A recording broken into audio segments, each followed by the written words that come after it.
from Big Medical Hello. Energy. Hello, Ashley. Happy Sunday to everyone listening to us right now. Hope it's a beautiful day where you are. I'm in Canada. The sun is shining, and I mean you're in Florida, and I'm assuming the sun is always shining. So We're the sunshine state, Constantine. Like if it's you not are sunny here, then it's a very sad day. right, right. So let's get started. And today we have an interesting topic, right? You sent me a video last night. You're like, hey, check this out. Look up this guy, which surprisingly I haven't heard of before, Hmm. by the name of what? James or well, not Jacob. James. Jacob Jacob Collier. Collier. So it was an interesting documentary that you and I had a chance to look at, and then I listened to some of a podcast that he was on, and oh my, what a beautiful story that the young man has, and it reminded me of a lot of the things that we talked in the past and what we are embarking on right now. So, where do you want to start with that story around? Look at boxes and labels around life, really, and how we or allow others to label us and box us in.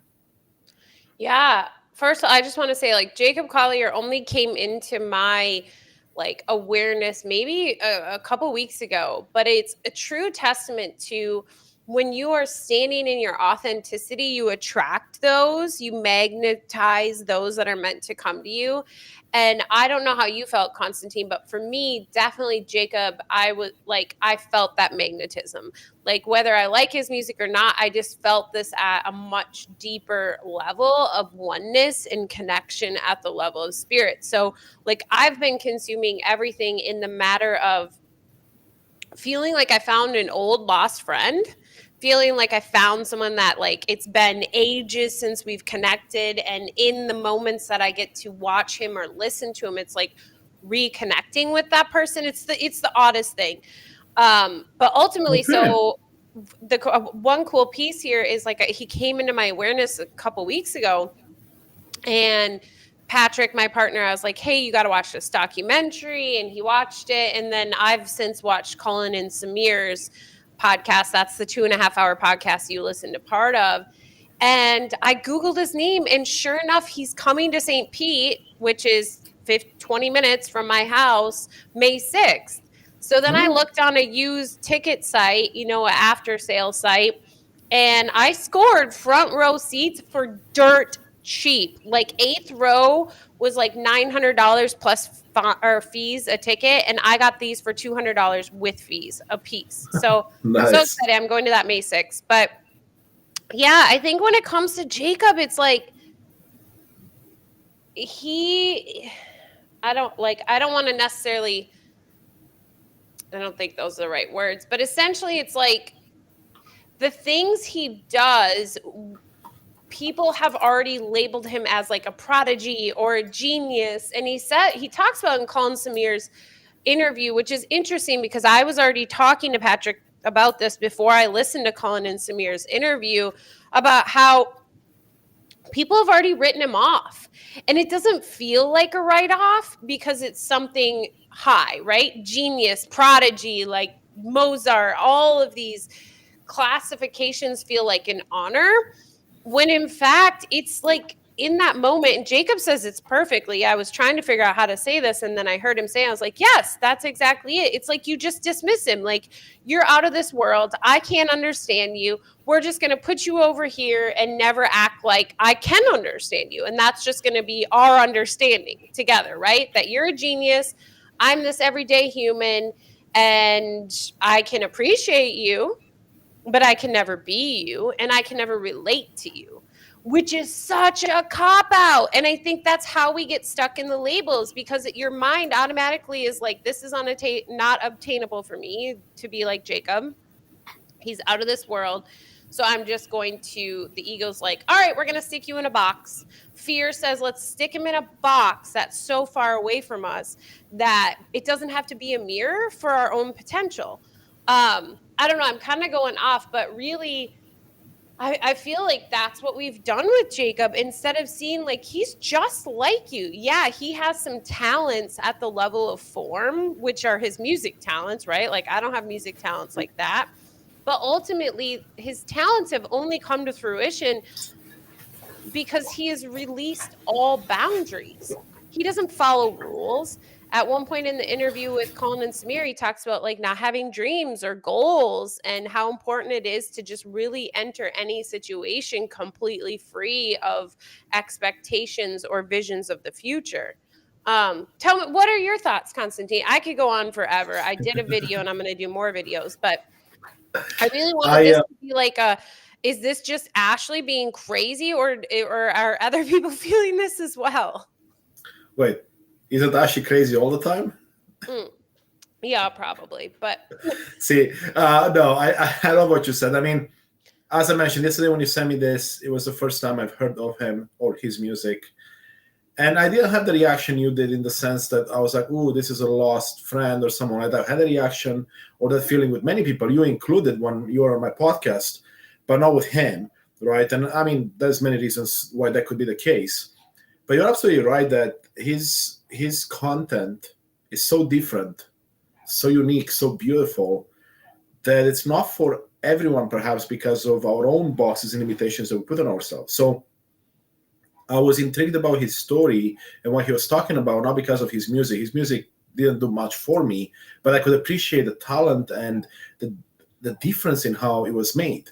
And I believe in that interview you mentioned, the podcast, the 2.5 hour podcast, I got through part of it yesterday. He talked about something amazing, well, a lot of amazing things, but one in particular resonated with me is this idea that when people want to create something, right, be it a drawing, a painting, a piece of music, a podcast, like in my case, for some reason, through how we've seen it on social media and society, there's expectations that you set on yourself that it has to be amazing right away, that it has to be great right away, that it has to be even good right away, which robs you from the ability to actually be able to build something, to create something, because who's ever done something amazing from the first try? Yeah, sure, people win the lottery every now and then, but that's a super small percentage. And if you look at his story, right, Jacob's story, like he started performing when he was super, super young. And he comes from a family that had a background, right? So he had the right, let's call them tools and environment to be able to get to where he is, but it was just happened overnight, right? It took a long time. yeah. So that's what struck me the most, I would say, actually, because that's a look at bosses and labels, right? Because people, society, I should say, not people, society, and especially social media makes it appear a certain way. And then that means that we box ourselves in a certain way as a result of it and label ourselves a certain way. So if I put my first podcast out and it's not amazing by whatever criteria I thought of, then what label am I giving myself? Not good enough, not worth trying anymore because people are not responding, whatever the case might be, right? And that's why I love that, both you and Patrick said, hey, let's take a look at bosses and labels, because we are so good at doing that to ourselves, and then we mirror it out to everyone else, and then that's being reciprocated to us from our life as well, from our parents, our caretakers, our teachers, everyone else. So I'm curious to see, what your take is on perhaps the direction we want to take this in, because there's so many directions we can go in, but maybe we start there with just some social media stuff and how it's easy to box ourselves in and label ourselves and not allow the greatness to be built as opposed to just magically happen overnight. Yeah. I think like a big realization I've had, and I think Jacob talks about it a lot in a lot of different ways, which has allowed him to find notes that don't exist, find the melody within the melodies, is that when we create boxes and we box ourselves in, we're focused on boxing ourselves in, right? Like I think when we start to really go down the journey of awareness, we're like, oh, I've boxed myself in. So then we focus on like this box we've created and how we get out of it. But what about all the things we've boxed out? The second you box yourself into something, you've boxed everything else out, if that makes sense. So like people like Jacob, like Mozart, like Jesus, like Buddha, the second you've placed yourself in a specific box, even if it's a beautiful box, even if it's like a very successful empire, like put yourself in the same box as Elon Musk, right? In regards to like genius and all that. But even being in that box, even though it feels like a super expansive box, any box is not expansive, right? Because it's boxing other things out. So I think really what I get from Jacob and is the way I've been like really working to live life every day is to just like not have any boxes, to just really allow yourself to, oh my gosh, I'm getting bigger, to allow yourself to allow yourself to just be. Like, you don't need labels. You don't need these boxes, because they not only box you in, they box everything else that is truly obtainable out. And yeah, I mean, if Jacob, for example, like with music and stuff, if he would have followed the rules of music, he would have never created what he created. Like, he puts notes together that, according to music, aren't supposed to go together. He finds notes that can only be made by your actual human voice, because they don't actually really exist in the manner in the box we created, right? The box of what music is, the box of what notes are. He was like, I'm not going to live in that box. That box shouldn't even exist, especially when it comes to like a specific creative. And I thought that was interesting too, is on Colin and Samir's podcast, it's meant for creatives, I think. I don't ever listen to their podcast, but they kept acting like we have lots of creatives on. So I'm guessing it's like a podcast for creatives. But the problem is, why are we even labeling certain people as creatives? Right? So like, many people won't even watch Jacob's documentary for a number of reasons. One, they're not like into his music. Number two, they don't want to be a musician and never plan to be a musician. And number three, he's like has a very strong accent, right? All these like preconceived notions in boxes of why people won't interact with that piece of content that actually can help anyone. If you see the essence of it, if you truly see that Jacob, yeah, is talking about music, but he's really talking about how to live life. Like, that is why he is so filled with joy. That is why, I'm not sure if you caught this, Constantine, but this is amazing. Quincy Jones has worked with like the people you put in a box in regards to like the holy grail of music, right? Like, there is a holy grail and Quincy Jones is all up in that shit. And he comes to Jacob and he's like, hey, I want to manage you. And Jacob's like, no, I'll be your friend. I'm going to do it my way. Yeah. And to me, that's what you and I talk about all the time, of like, instead of allowing external noise or the ego or fear or the need to do something a certain way, listening to that internal voice, which I call the Holy Spirit or Jesus, or, some people call it their highest self or spirit or Gaia or whatever you want to call it. But that internal guide that knows better than any human being on this earth, any projection could ever tell you. And here's this young kid who has amazing talent, right? I keep saying talent because talent is something at the level of form.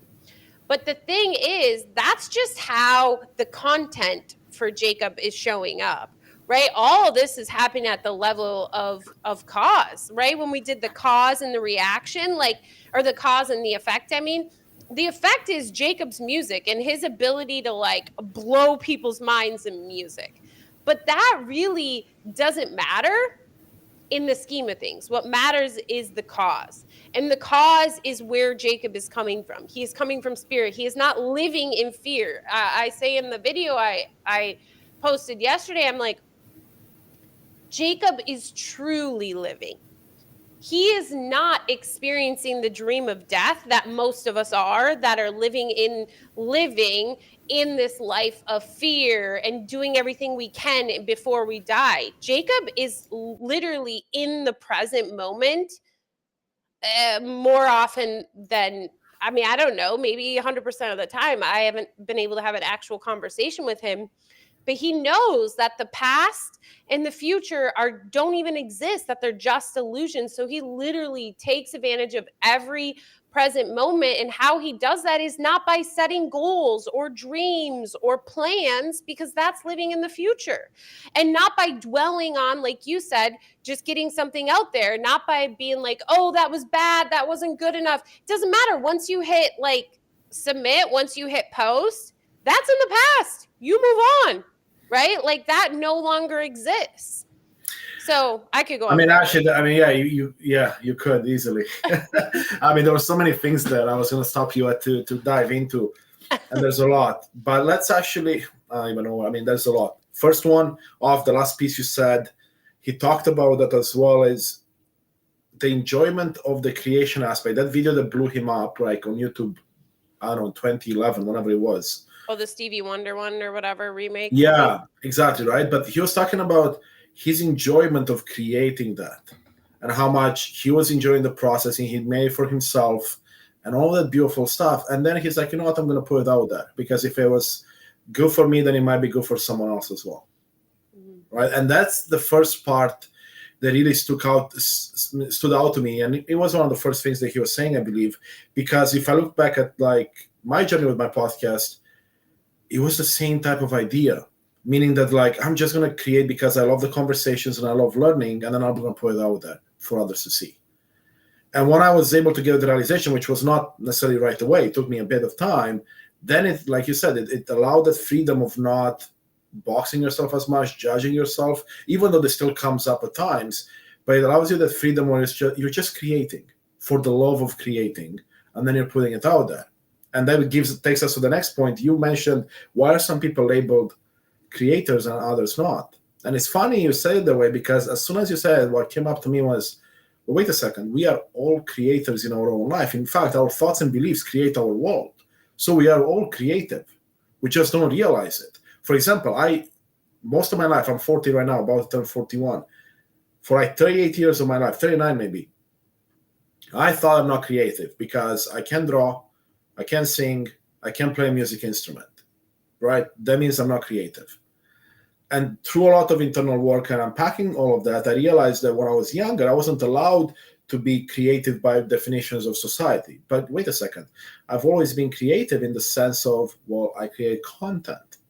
I created my life, really, right? So like we are all creators, we just don't realize it. And when we stop labeling ourselves as something else, and I wonder if, the label of creator is even a label, but once we are embracing the fact that we are creating every day and we can release judgment around it, then magic can happen. And he was talking about that too, is when you take those boxes out, you take those labels out, you just crown from your heart, which is where he's coming from. And he mentioned that too. Then everything else is set free. Yeah.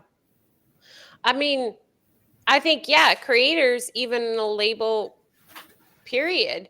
I think really what we're talking about when we use the word creator, creative, is coming from your true essence, which is spirit, right? Which is whatever you call the pureness that we are, pure oneness, love, eternal love, spirit.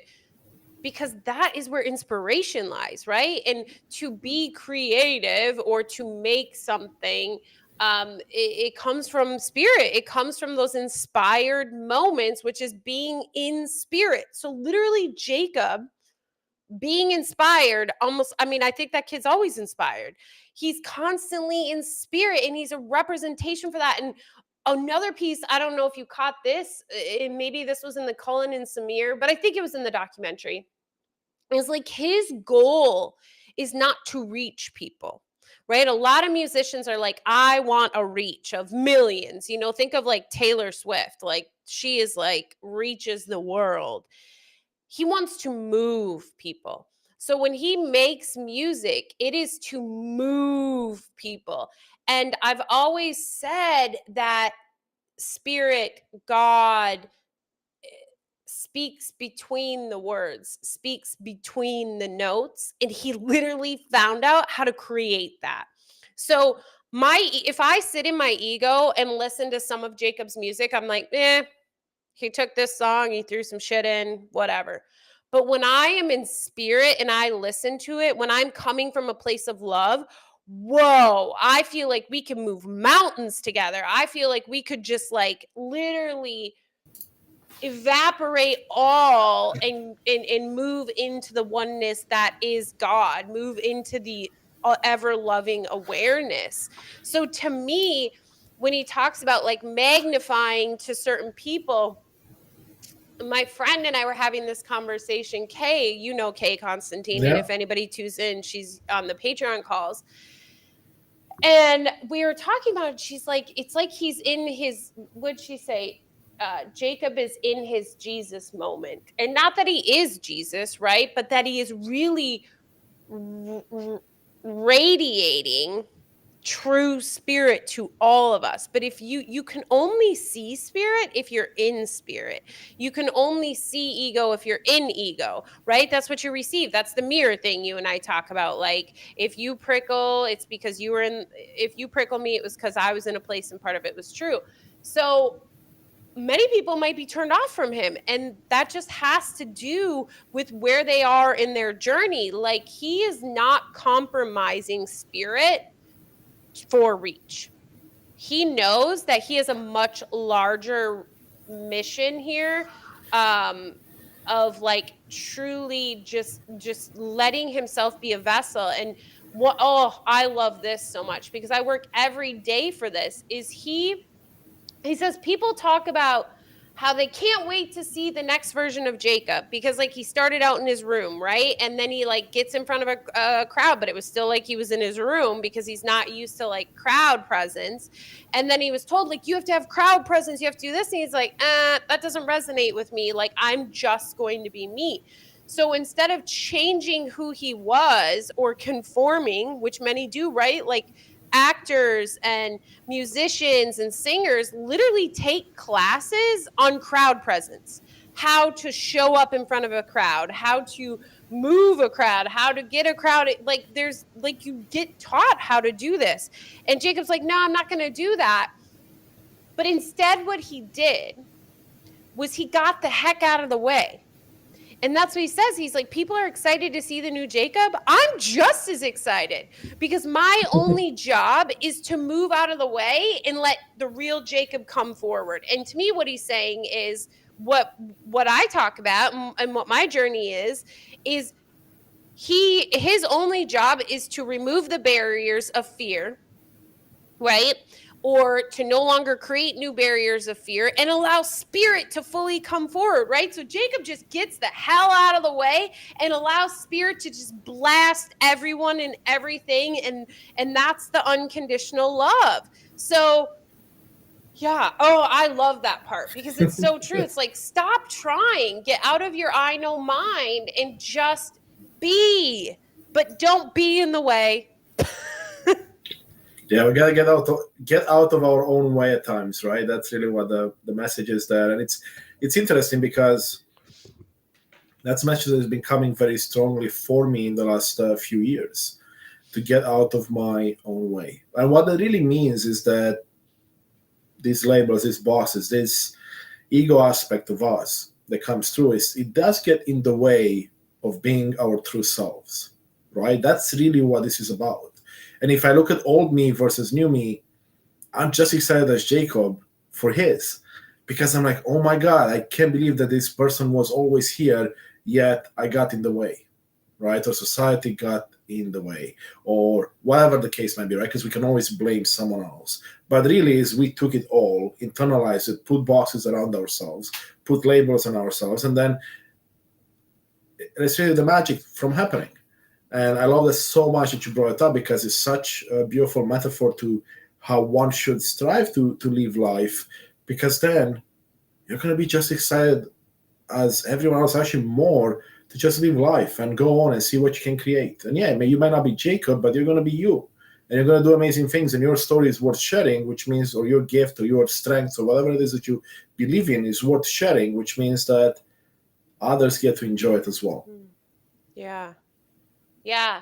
I mean, someone said to describe Jacob that he's out of this world. And I think there's videos that say, like, is he extraterrestrial? You know, all the same things that happened essentially with Elon Musk when he kind of broke all the boxes. And I'm here to say you are all those things as well. You are out of this world. You are extraterrestrial, because essentially what you are seeing is the purest form that we all are. It's just Jacob is allowing it to be projected or be extended through him, right? Projection is when we're in our shame and guilt and ego and we project out, right? Project for this like slimy projectile vomit on everything. But when you just be and you step out of the way of spirit to use you as an extension of love to all these other projections, what you get is Jacob Collier. That is what you get to see. And I've had many moments of it for myself. And it's looking back, it's like the most beautiful things, because to me, it's almost like I wasn't there. Like, not the I know mind, the I am was. That's the I am presence.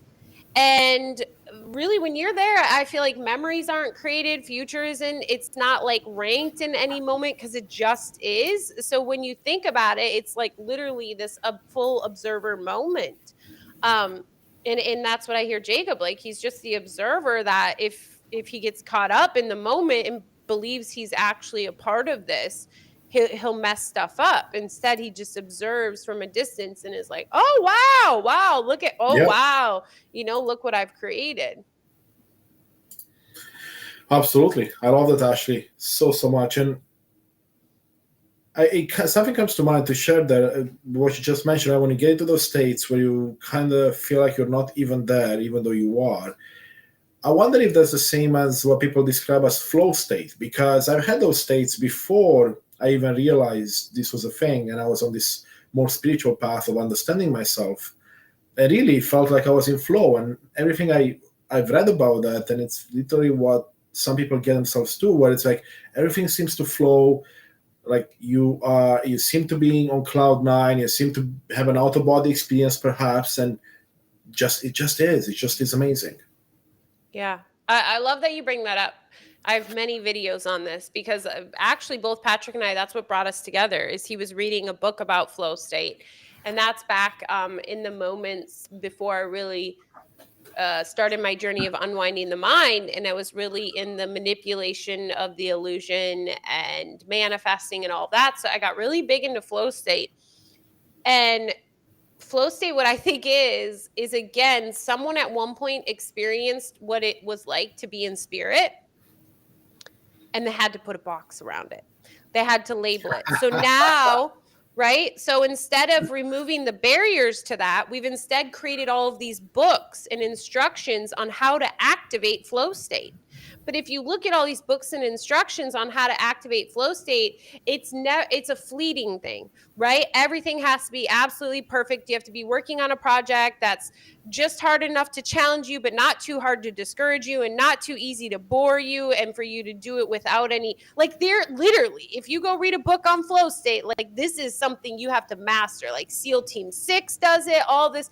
All they are doing is accessing spirit, but they are accessing it through the ego. So they are accessing it from a place of chaos and difficulty. So they have to uncover all this difficulty, when really all you have to do is unwind the mind, stop identifying with the fear and all these narratives in your mind, and then you could just live in flow state all day, every day. And that's what being an extension of love is.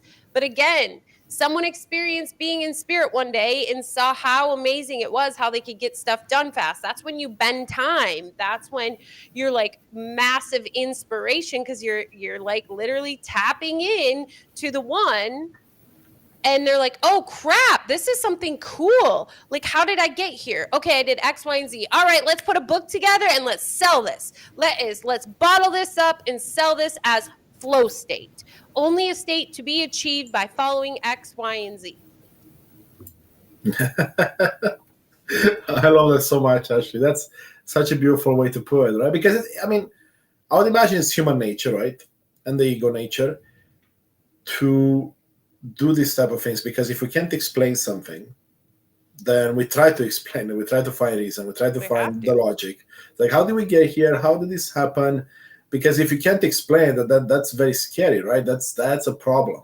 Mm. And that's why, for example, and I'll tell you why I feel it's a problem, because the reason I'm even sitting here to have this conversation with you and be on my own spiritual path is because I couldn't explain certain things.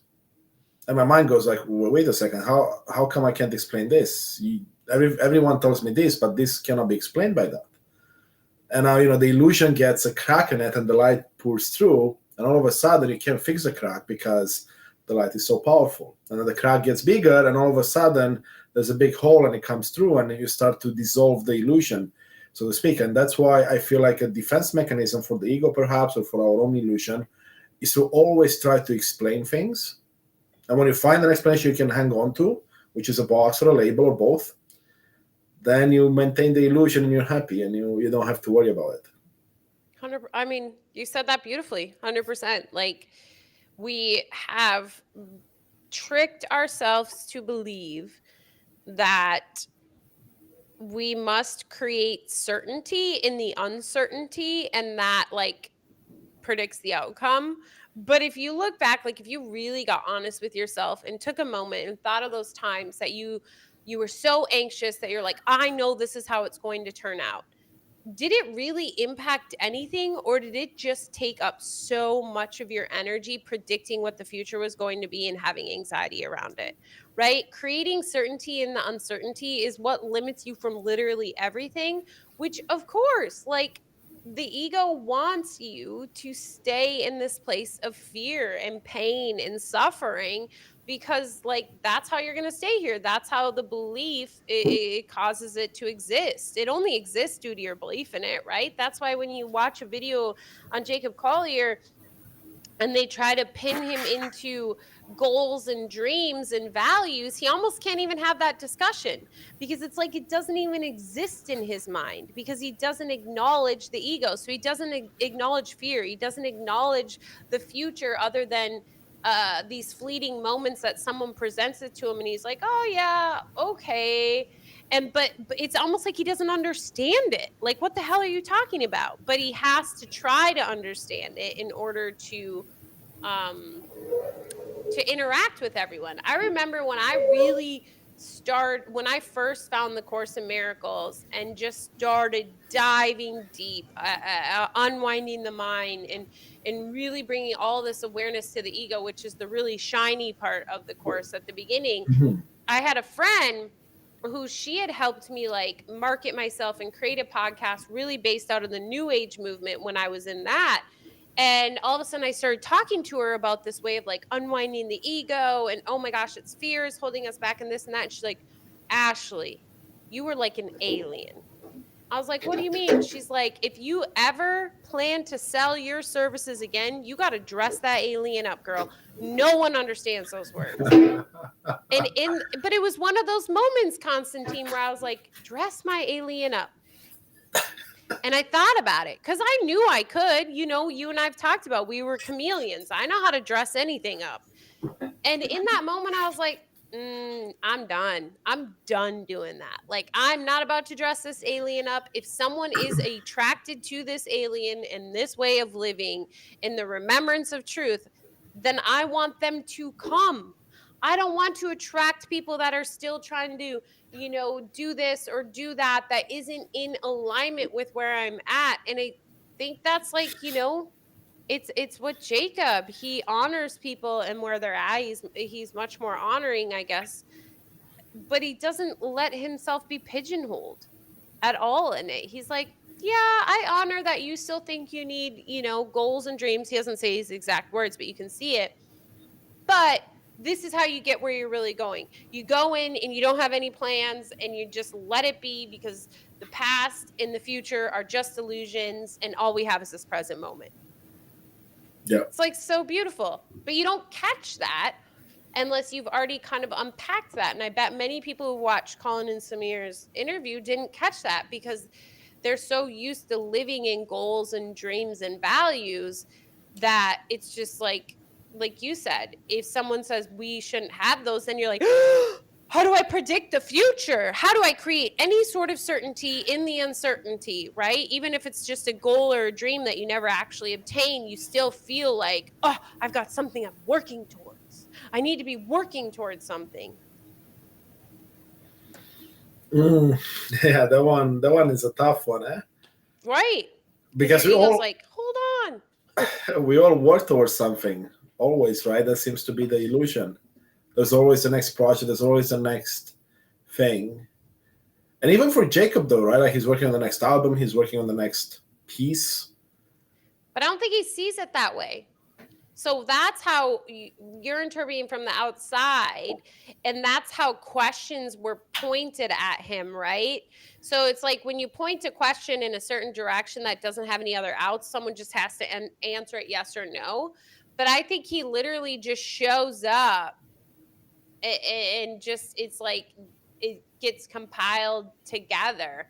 He does admit, like, yeah, okay, so I say like it's going to be 4 volumes.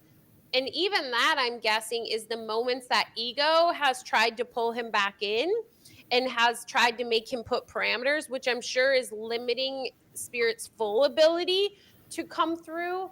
But it's so limited. Like, most of us would go insane if it was that limited, if we haven't done the work of unwinding the ego. Yeah, for sure. And another thing you mentioned earlier, though, was around,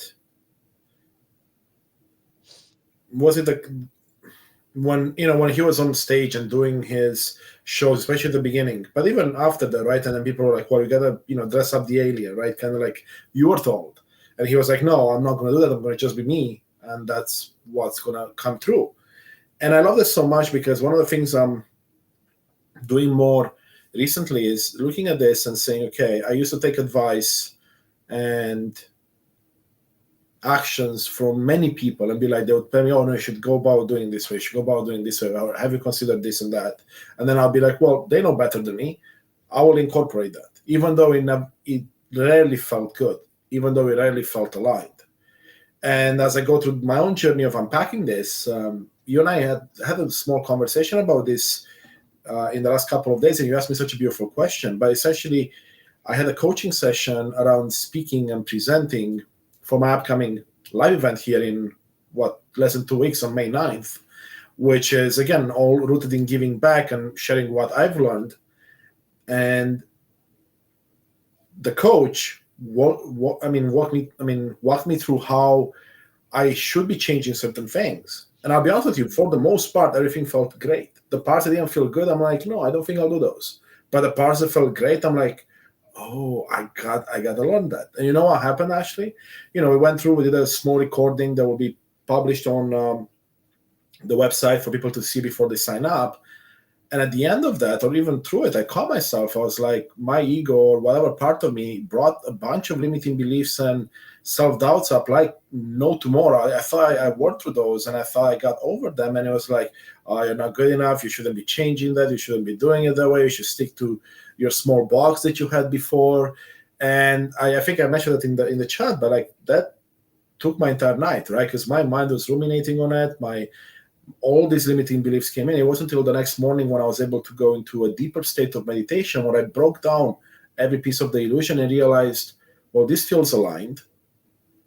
I want to do it, not because I believe it's going to bring me success, but because it's the right thing to do for the state I'm in right now, and it feels aligned with me. Mm-hmm. So I'm curious to see your take, right? Because there could be an illusion aspect to it there as well, right? Where the ego could play, so you can be like, yeah, take those on so you can stay, in a bigger box, but still a box.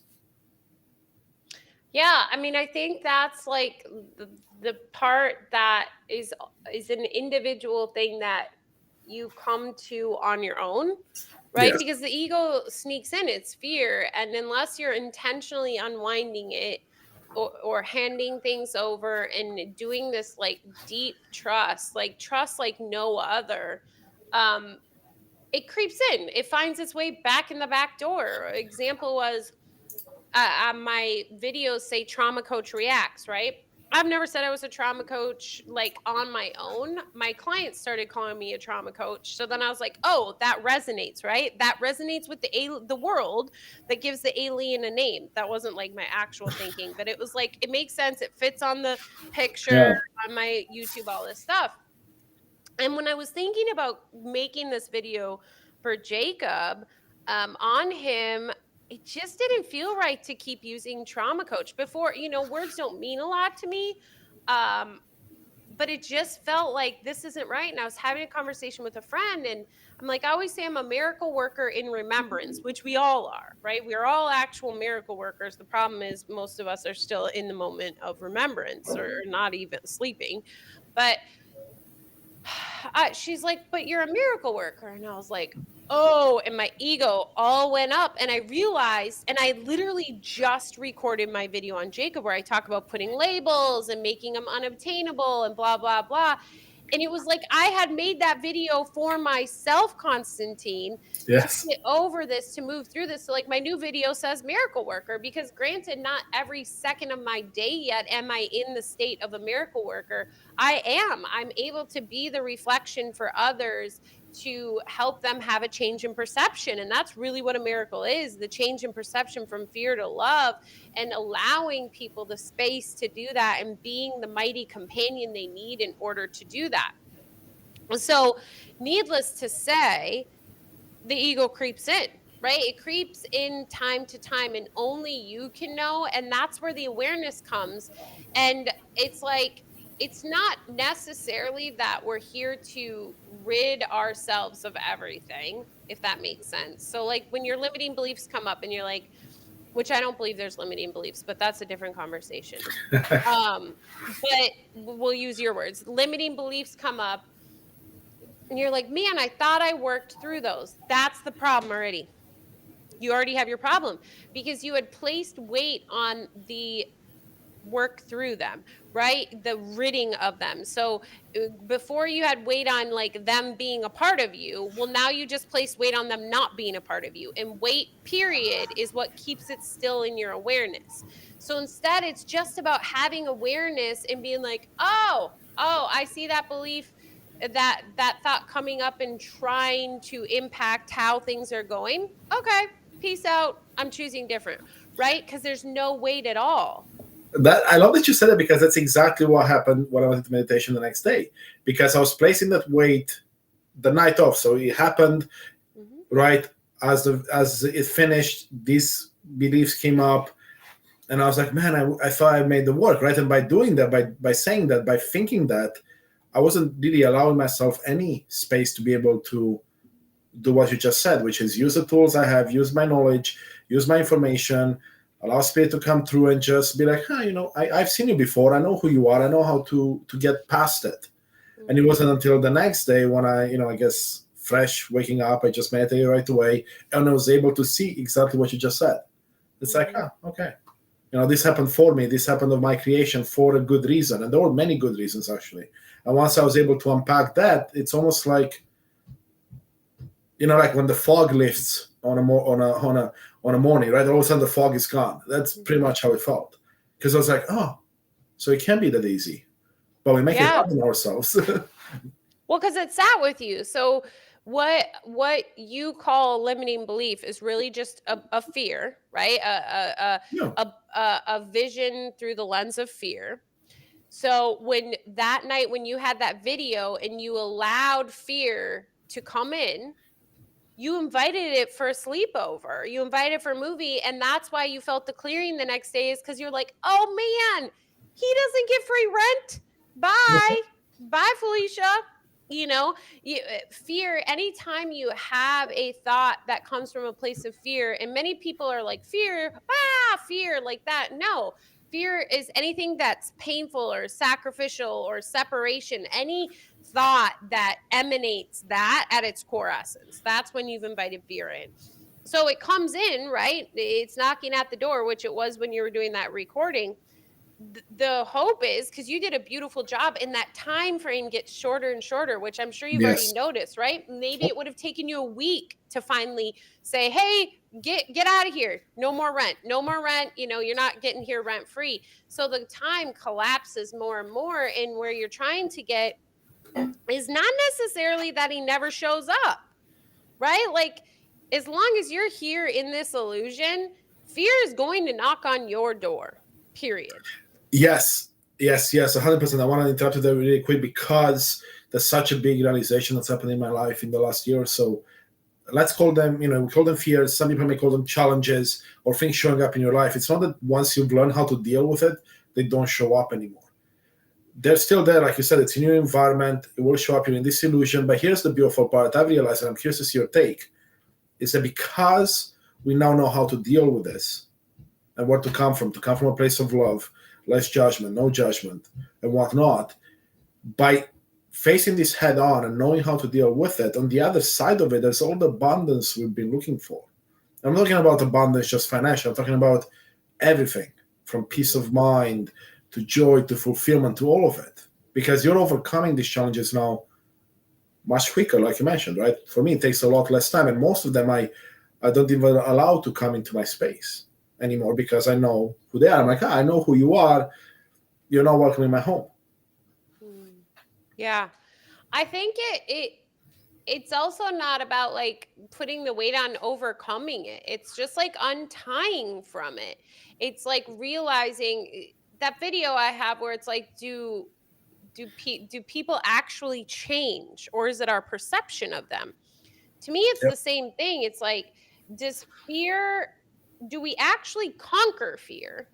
Or is it just our perception of fear that changes, right? And I think it's the perception, because even the word for me, conquer, feels weighted, feels like an outcome, feels like an end to a journey.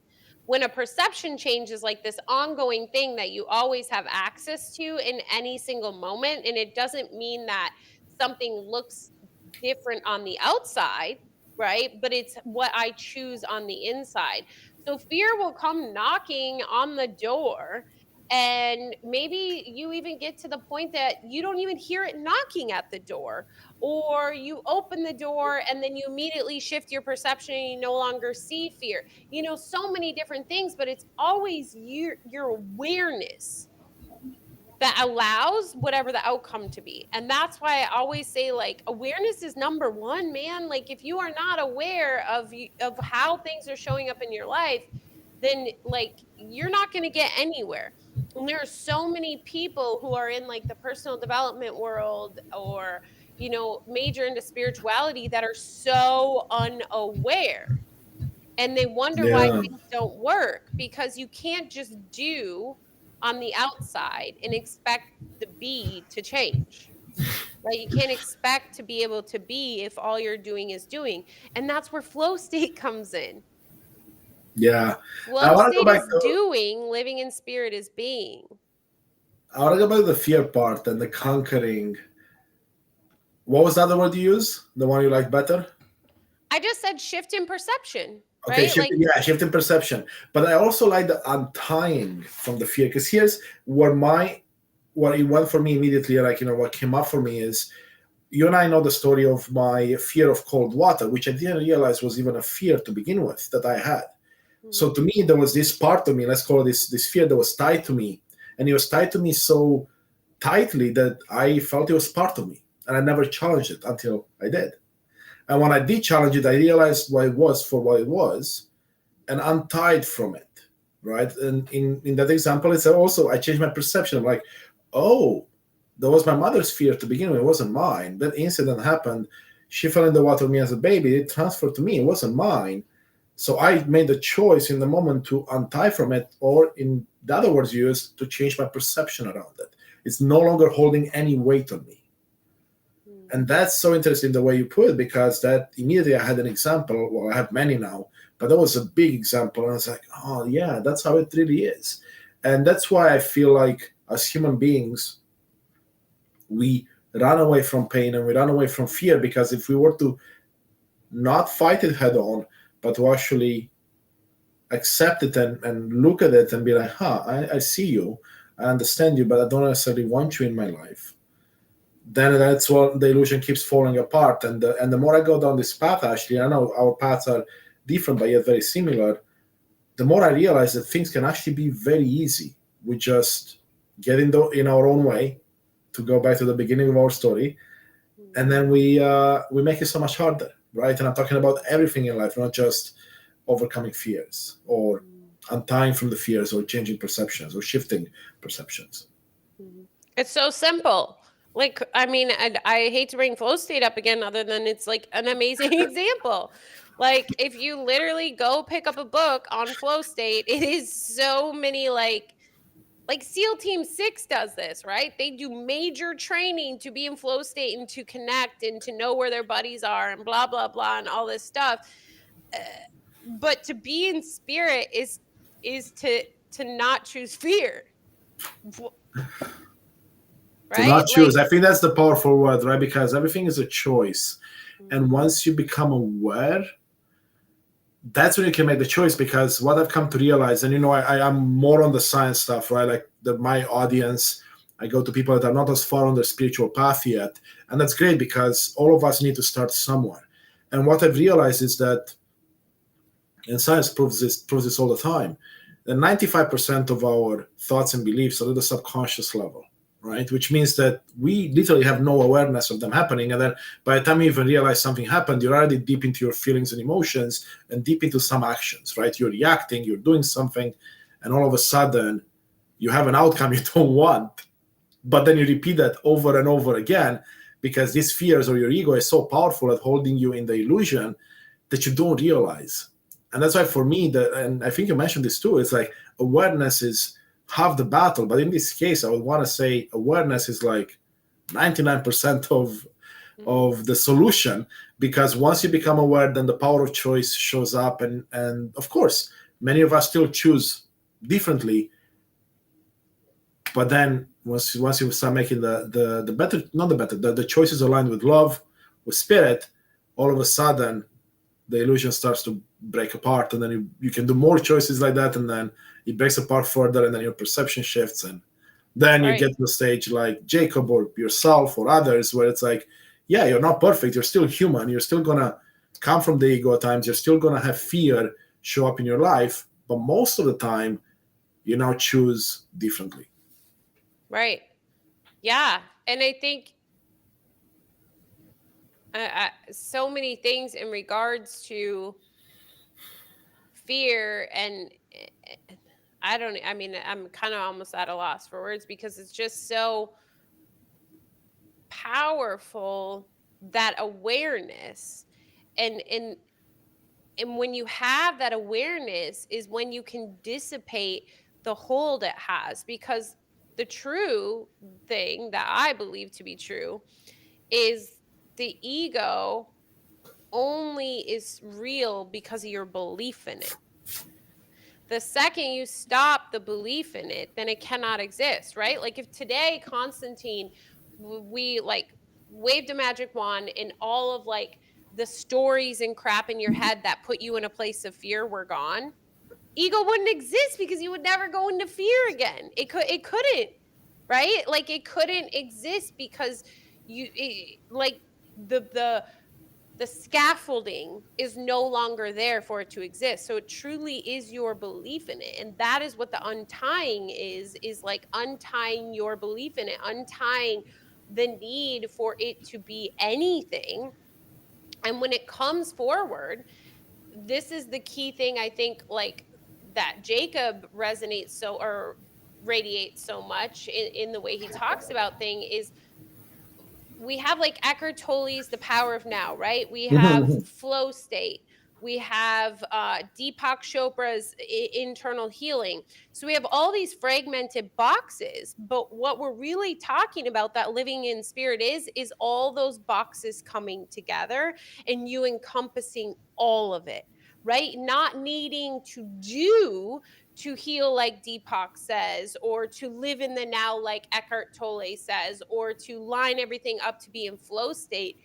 But all of those boxes that they share with you are actually pieces of what life is when you are just being. So Jacob's fully in the present constantly. And let's say fear comes in a moment.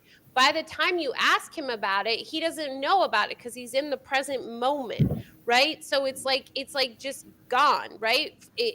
It's almost like impossible to explain it because the present is so present, like fully present. Like even pain, many people think that pain brings you to the present moment, right? Because it feels like it jolts you. You're like, like a sharp pain. So you feel like you've been brought into the present. But it's not. Pain is a past. Pain is your recollection of a past experience. Think of a child that falls and they don't cry right away, but they look up at their parent and their parent's like, and then we see the tears flooding because the child was just taught that they should feel pain. That is pain because of what happened. Pain is just a story. Pleasure is just a story. That's why there's things such as BDSM and things like that. It's a direct example of how it's a story that makes you associate something with something. I feel like that's going to be a topic for another week, right? Yeah. Because we can go, no, I love it. I'm just saying, it's like, I would love to go deeper there because you just sparked something within me I haven't considered before, right? But you're absolutely right. I mean, how many things do we not teach our children, or we were taught as children, that don't necessarily make a lot of sense? And when you stop and think about it, like this one, I haven't considered it, but you're right.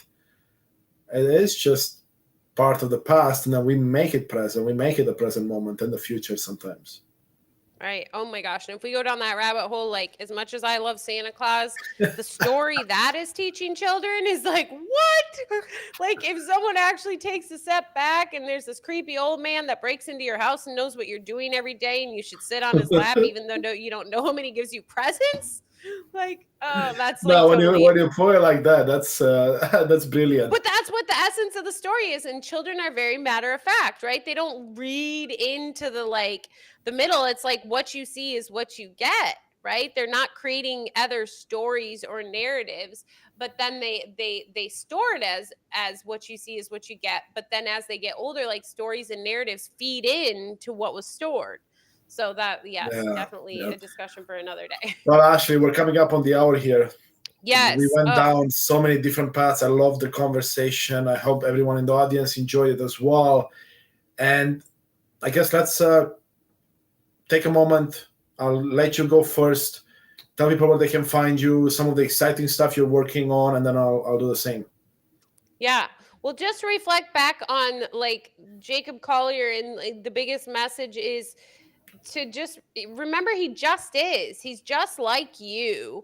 And the second you place him in the box, or place yourself in a box, you've boxed everything out. So just remember that when looking at people who we're calling geniuses or prodigies, they're you, right? And you have every opportunity to live in the same manner.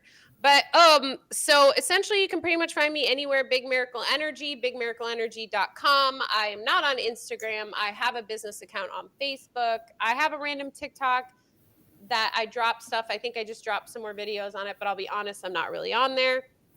What am I working on?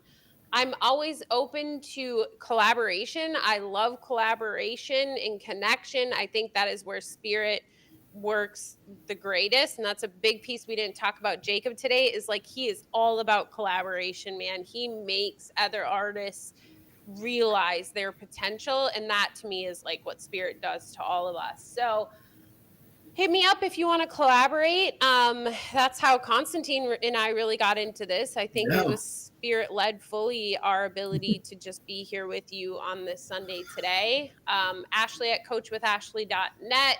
I have a mastermind. If you're interested in that, like let's hop on a call. I do one-on-one coaching. I've got my Patreon. That's probably the biggest thing, is these conversations that you see live when it's more than just Constantine and I. That is Patreon. And that's $33 a month through Big Miracle Energy Patreon. And you get to be a part of 2 live discussions. One goes on YouTube and one is in private.